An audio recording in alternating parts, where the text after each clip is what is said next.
Христианские притчи. Наследие святых отцов. Ближайший путь к Богу.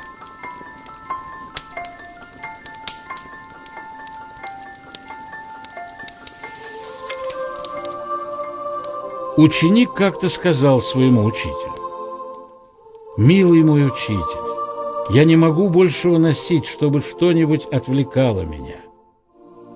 Как найти мне ближайший путь к Богу?»